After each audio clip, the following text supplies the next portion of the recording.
di semester 2 ini. Gimana kabarnya semuanya?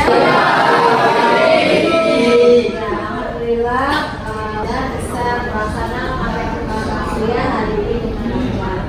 Nah, sebelum Ibu menjelaskan kepada materi, Ibu akan menjelaskan berkaitan dengan silabusnya dulu. Apa itu silabus? Yaitu ada bagaimana pembelajaran di semester ini. Nah, bisa kita lihat di sini capaian yang akan dicapai, yaitu adalah menjunjung nilai kemanusiaan, terus berkontribusi dalam peningkatan mutu iman masyarakat, berperan sebagai warga negara, bekerja sama dan taat kepada hukum. Inilah capaian yang akan dicapai dalam pembelajaran hak asasi manusia di mata kuliah. Diharapkan mahasiswa itu bisa mampu menganalisa hukum di masyarakat berkaitan khususnya dengan hak asasi manusia. Oke, untuk lanjut pada materinya berkaitan dengan posisi individu atau kelompok dari sudut pandang hak asasi manusia. Apa yang kalian pahami berkaitan dengan bagaimana posisi individu dan kelompok dari sudut pandang manusia? Coba Wafa. Coba terangkan apa yang Bapak ketahui berkaitan dengan posisi individu atau kelompok dalam sudut pandang HAM. Menurut saya Bu, kan kelompok itu terdiri dari berbagai macam individu. Setiap individu juga memiliki hak. Teksnya hak individu itu tidak boleh menjadi hak kelompok atau melanggar hak kelompok. Karena sifat individu dalam masyarakat, tetapi ada kelompok dalam masyarakat. Kelompok itu banyak ya, ada etnis, ras, berbagai macam kelompok dalam masyarakat Indonesia itu yang secara HAM mereka memiliki hak, di mana hak individu ini tidak boleh berbenturan dengan hak kelompok. Itu yang dimaksud dengan kelompok. Siapa lagi yang mau menyebutkan? Kamu coba. Bagaimana kaitannya dengan apa yang harus diketahui tentang posisi individu atau kelompok dalam pandangan hak asasi manusia? Posisi individu atau kelompok dari sudut pandang HAM menurut saya adalah seperti kelompok dalam dari sudut pandang itu akan merujuk pada cara pandang terhadap hak asasi manusia dari perspektif kelompok yang berbeda dalam sebuah negara mencakup pemahaman tentang hak kolektif dan individu dari kelompok-kelompok seperti suku-suku, pribumi, minoritas etnis, agama, gender, anak-anak, penyandang disabilitas, migran, dan kelompok rentan lainnya. Nah, jadi banyak ternyata kelompoknya ya. Ada etnis, ada gender, ya kan, ada kelompok masyarakat lainnya, ya kan. Itu yang tidak boleh dibedakan. Mereka memiliki haknya masing-masing. Menarik kita bahas berkaitan dengan gender. Gender itu kan ternyata pada masa yang lalu ada perbedaan antara laki-laki dengan perempuan. Pada masa itu bahwa perempuan itu tidak boleh memimpin, ya kan? Nah, ketika masa sekarang bahwa ternyata antara perempuan dan laki-laki itu memiliki hak yang sama, mereka sama-sama boleh memimpin, ya kan? Itulah dikatakan bahwa posisi individu dalam asasi manusia itu sama, memiliki hak dan memiliki kewajibannya masing-masing. Mau gender manapun, ya kan, memiliki haknya, ya, hak yang baik di mata aturan undang-undang, gitu ya. Ada pertanyaan dulu tidak sebelum dilanjutkan? Kita lanjut dulu ya. Status posisi individu dari sudut pandang HAM. Di sini ada HKHAM, yaitu hukum hak asasi manusia. Dalam hukum asasi manusia itu ada jaminan yang mendasar dari semua hak yang dimiliki manusia, yaitu hak hidup, ya. Yang sudah pernah Ibu jelaskan di sebelumnya bahwa hak hidup itu bukan saat dilahirkan saja, tetapi hak hidup itu ada saat manusia itu dalam kandungan. Karena di dalam pasal 5 dan pasal 6 HAM, ya, di situ menjelaskan bahwa tak seorang pun boleh disiksa atau diperlakukan atau dihukum secara keji, tidak manusiawi atau merendahkan martabat. Selanjutnya di pasal 8, setiap orang berhak atas penyelesaian yang efektif oleh peradilan nasional untuk mendapatkan perlindungan yang sama, tindakan yang melanggar hak mendasar yang diberikan kepadanya oleh konstitusi oleh negara. Nah, salah satu contohnya adalah ketika suatu kelompok Rohingya, ya kan? Satu kelompok Rohingya itu kan sudah diberikan tempat yang manusiawi. Tetapi menurut kalian, apakah itu merupakan pelanggaran HAM terhadap kelompok K atau bukan? Ada yang mau berpendapat? Siapa yang bertanya? Siapa yang menjawab? Apakah itu pelanggaran HAM atau bukan? Menurut saya pelanggaran HAM itu bukan pelanggaran HAM karena dari pemerintahnya pun sudah menyiapkan buat tempat untuk mereka tersendiri, tapi warganya yang sudah tidak memanfaatkan fasilitas dari pemerintah tersebut malah meninggalkan tempat yang sudah disiapkan oleh pemerintah. Oke, jadi dikatakan pelanggaran HAM ketika disia-siakan, artinya tidak diberikan fasilitas atau apapun. Tapi ketika tidak dikatakan itu pelanggaran HAM, ketika sudah diberikan fasilitas tadi bahwa warganya pindah dari situ tanpa alasan yang kuat, itu yang dikatakan sebagai HAM dalam kelompok masyarakat. Nah, ada yang bisa menyebutkan tidak? Apa sih pelanggaran HAM individu? Individu dari sudut pandang HAM, apa menjadi pelanggaran? Jelaskan dulu ya. Dikatakan pelanggaran individu ketika individu satu dengan individu yang lain tidak menghargai haknya masing-masing. Karena di dalam hak itu bukan berarti hak saja, berkaitan dengan ada kewajiban individu untuk menghargai hak asasi orang lain. Salah satu contohnya adalah ketika ada dilarang merokok, tapi kalian masih tetap merokok di situ. Pelanggaran HAM bukan? Kenapa pelanggaran HAM? Karena merugikan orang lain. Karena Merugikan orang lain. merugikan orang lainnya seperti apa? Karena nggak semua orang itu bisa merokok gitu. Itu pelanggaran HAM. Jadi individu pun memiliki haknya dalam masyarakat dari sudut pandang HAM. Ketika kalian merokok, yang kalian tentu saja itu termasuk dalam pelanggaran HAM karena merugikan orang lain. Tidak semua orang bisa merokok. Saya merokok juga. Semuanya. Jadi artinya jangan sampai melanggar.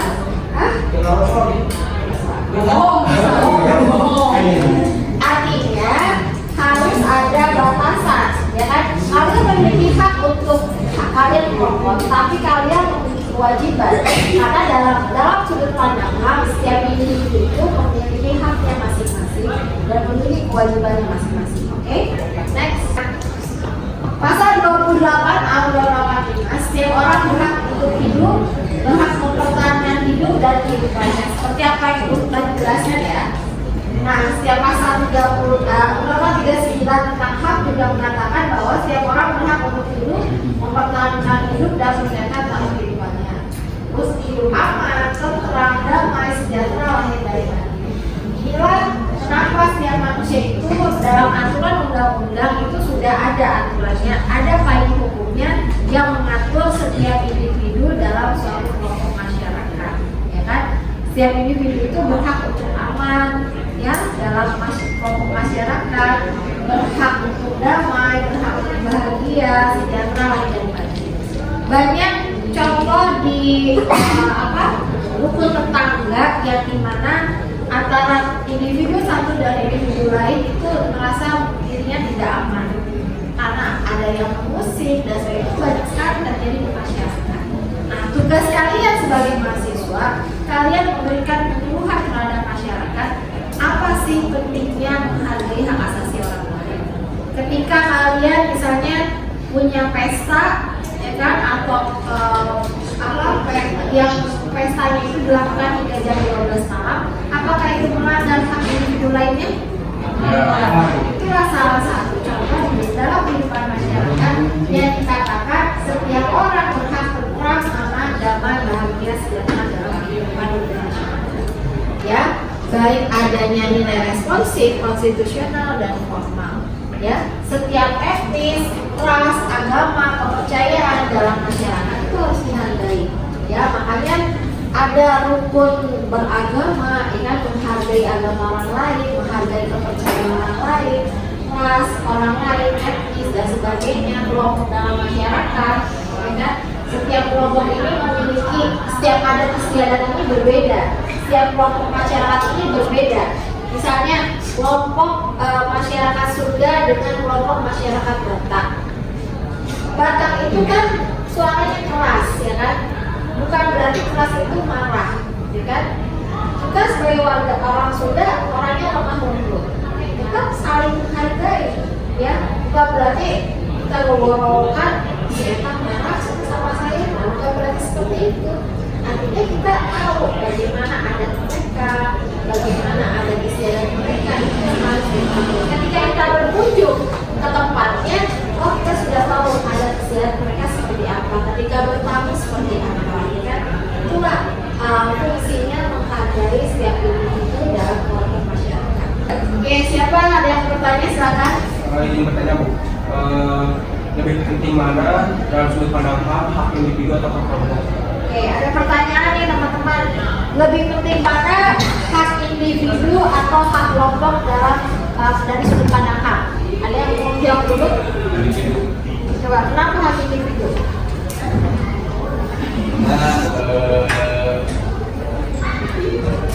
Apa? Ada lagi? Siapa? Jawab. Hak individu atau kelompok dalam sudut pandang hak? Apa? Siapa yang mau jawab? Kamu mau jawab? Individu atau kelompok dari sudut pandang hak? Dalilnya apa? Kalau misalnya kelompok berkarya itu menganggap bahwa kebaikan itu mementingkan kepentingan semuanya gitu, jadi begitu. Tapi kalau misalnya kaum liberal itu mementingkan kaum individu. Jadi kembali kepada sudut pandang HAM yang telah dijelaskan di sebelumnya. Sudut pandang HAM dalam setiap negara itu berbeda, ya kan? Mereka memiliki caranya masing-masing ketika memandang sudut dari pandang sudut HAM. Sudut pandang HAM liberal, ya kan, seperti Amerika Serikat itu lebih menjunjung individunya. Setiap individu itu memiliki kebebasan sebebas-bebasnya tanpa memandang apapun, ya kan? Ada kelompok yang memang di situ HAM-nya itu terbatas, ya. Tetapi dari sudut pandang yang lain bahwa kebebasan kelompok itu menjadi hak yang paling utama. Jadi tidak bisa disamakan antara negara satu dengan negara lainnya. Bagaimana kebebasan individu dan kelompok itu disamakan? Karena mereka memiliki aturannya masing-masing. Ternyata misalnya Korea Utara itu lebih menjunjung tinggi individu atau kelompok? Kelompok, ya kan? Individunya dibatasi, lebih kepada kelompok dalam masyarakat. Ya, ada kebebasan kelompok dalam masyarakat, individunya terbatas. Jadi sebut bahwa kebebasan antara hak dan hak individu dan kelompok itu tidak bisa disamakan karena memiliki sudut pandang haknya masing-masing. Oke. Ada lagi pertanyaan? Kalau tidak, ibu lanjut dulu sebentar. Bahwa hal itu ternyata kan kalau tidak hanya hak individu saja, ada yang melekat. Tidak hanya hak hidup saja, tidak hanya hak sosial saja, tidak hanya hak ekonomi saja. Ternyata selain ekonomi ada hak sipil dan hak politik di dalamnya, dan ada hak budaya di dalamnya. Apa yang maksud katakan budaya?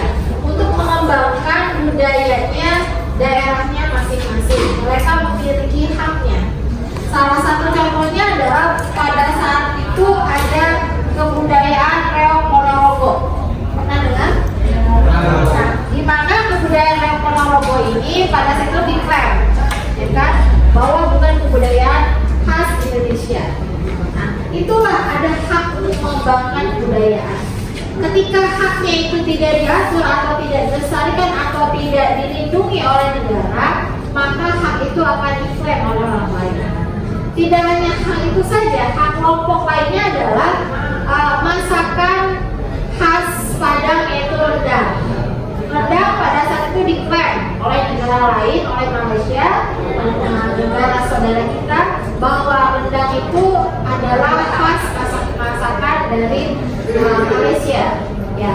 Nah, kenapa dikatakan bahwa setiap dituangkan dalam hak asasi manusia sedunia bahwa ada hak budaya di dalamnya?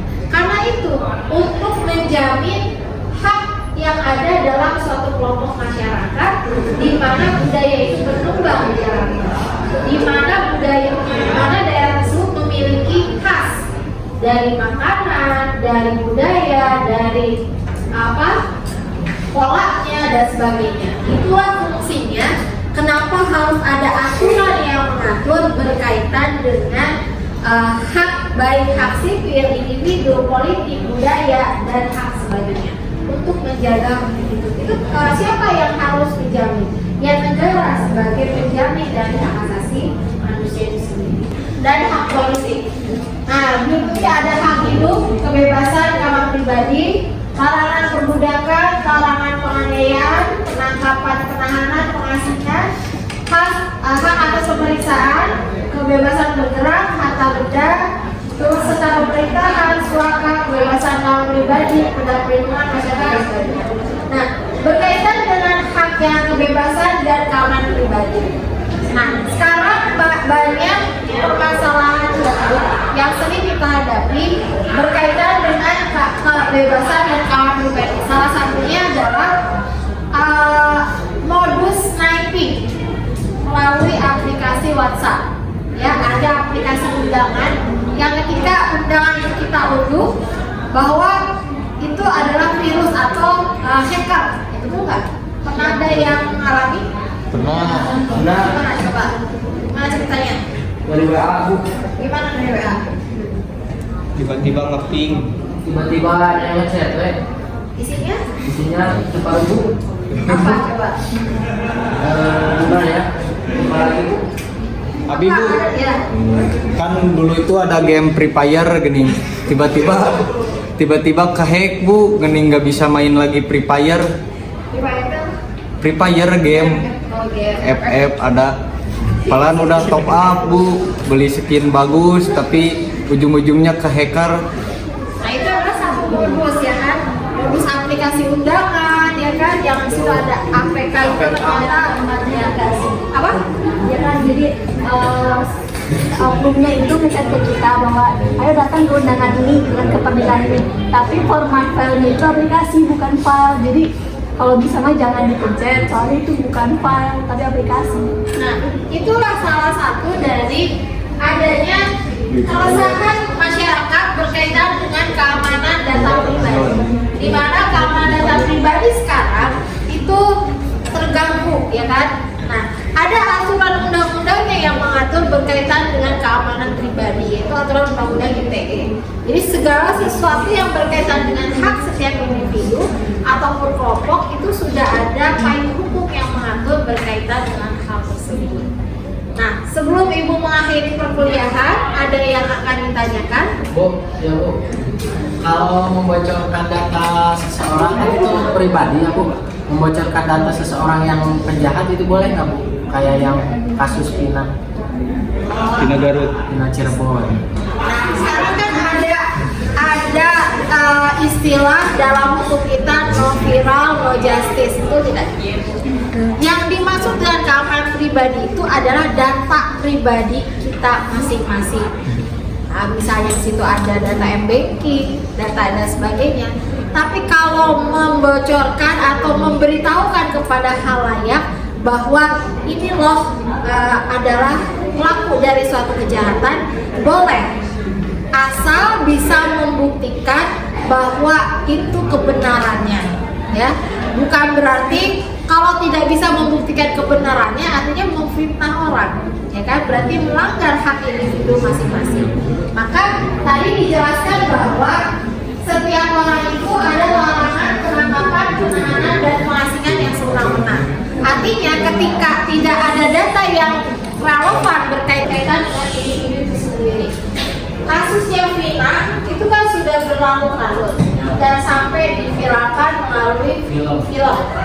Nah, mungkin sudah ada pembuktiannya karena sudah dibuktikan dengan satu korban, orang tuanya konferensi pers ya kan, mengutarakan bahwa terhadap kejadian Vina ini sendiri. Nah, artinya ketika itu melanggar individu berkaitan dengan penangkapan, penahanan, dan kesewenang-wenangan, kalau tidak ada bukti yang otentik berkaitan dengan fakta tersebut. Tapi kalau ada bukti yang dapat membuktikan kejahatan seseorang, itu bukan pelanggaran. Ya. Bagaimana cara menseimbangkan antara hak individu dan hak kelompok? Di dalam hak asasi manusia itu dijelaskan berkaitan dengan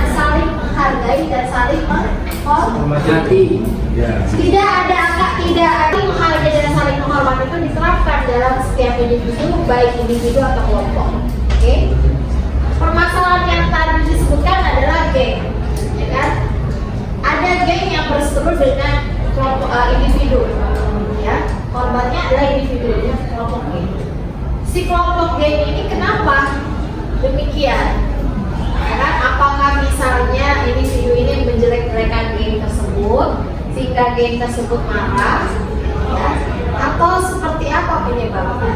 Ataukah memang geng ini memang perbuatannya demikian? Mereka sering berbuat onar, meresahkan masyarakat, meresahkan warga. Itu yang harus kita lihat dulu, permasalahan yang sebenarnya itu apa. Ketika individu ini mengolok-olok geng tersebut, wajar manusia itu marah, betul? Tetapi yang tidak wajar adalah ketika terjadi pengeroyokan seperti apa yang terjadi di sini. Kan ada kebebasan berkumpul. Setiap kelompok dalam masyarakat itu pasti berkumpul dalam gengnya itu sendiri. Maka ada geng, ya. Ada kebebasan lainnya. Nah, ketika tidak dibarengi dengan saling menghormati dan saling menghargai, timbullah suatu perpecahan hukum antara kelompok geng satu dengan satu individu, di mana itu menjadi perselisihan. Dikhawatirkan perselisihan itu awalnya adalah karena si individu ini mengejek geng tersebut. Akhirnya marah, timbul marah, amarah, tidak terkendali, akhirnya ada pengeroyokan terhadap individu itu sendiri. Jadi kembali kepada individu dan kelompok itu sendiri. Ketika di situ bisa saling menghargai, saling menghormati, berarti akan berbarengan. Keseimbangan itu kembali kepada individunya masing-masing. Tidak bisa, hukum ini sudah diciptakan untuk seimbang antara kelompok dan individu. Tetapi ketika keseimbangan itu tidak dibarengi dengan individunya masing-masing yang tidak menghargai dan tidak menghormati, itu aturan hukum itu tidak akan bisa berjalan dengan baik. Izin bertanya Bu, ini pandangan Ibu tentang hak hidup, kebebasan dan keamanan pribadi. Seperti contohnya kasus kemarin, saya lupa lagi kotanya di mana, tapi kasus ini viral banget. Ada seseorang pria kan dibegal dan pria itu berhasil menghabisi begalnya, tapi si pria itu dijadikan tersangka oleh pihak kepolisian. Jadi di mana letak kebebasan dan keamanan pribadinya Bu? Oke. Artinya gini ya, setiap individu itu punya kebebasan, ya kan? Nah, ada aturan berkaitan dengan overma yang ada dalam aturan hukum pidana. Overma itu apa? Itu tidak overma itu apa?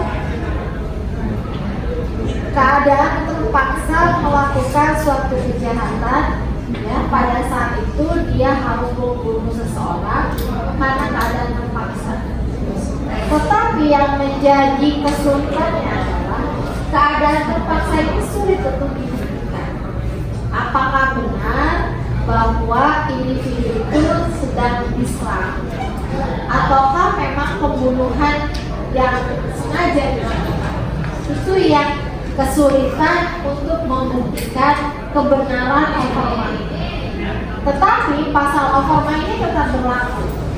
Kalau memang betul pada saat itu terjadi pengeroyokan oleh penjahat, oleh perampok, pencuri dan sebagainya, dalam keadaan terpaksa kita melawan, akhirnya terjadi pembunuhan, seharusnya itu tidak berlaku aturan lain terhadap diri kita, aturan pembunuhan, ya.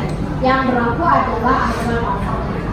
Tetapi yang menjadi kesulitan adalah pembuktian terhadap overma itu sendiri, pembuktian terhadap keadaan terpaksa itu sendiri, karena tetap harus dibuktikan dengan 2 orang saksi, ya. Sedangkan biasanya pengeroyokan itu tidak ada saksi, ya, yang membuktikan. Itu yang menjadi kesulitan kita, ya. Makanya mungkin ada cara lain. Mungkinkah di setiap jalan itu ada CCTV, ya, sehingga bisa membuktikan kalau terjadi overma itu CCTV yang berbicara. Harus ada solusi lain untuk membuktikan bahwa bagaimana bisa membuktikan pasal overma. Jelas? Ya. Oke, karena waktunya sudah habis, kita akan kembali bertemu insya Allah di minggu depan. Tapi sebelum Ibu menutup perkuliahan hari ini, Ibu mau sedikit ada pertanyaan berkaitan dengan materi hari ini. Apakah masih ada yang akan ditanyakan? Sudah paham berkaitan dengan materi yang dijelaskan? Jadi kesimpulannya adalah setiap individu, baik individu atau kelompok dalam masyarakat, memiliki haknya masing-masing yang sudah diatur dalam aturan Undang-Undang Dasar ataupun aturan HAM di nomor 39 tahun 99. Sekian perkuliahan kita hari ini. Mohon maaf atas segala kekurangan. Insya Allah kita akan ketemu lagi minggu depan. Assalamualaikum warahmatullahi wabarakatuh.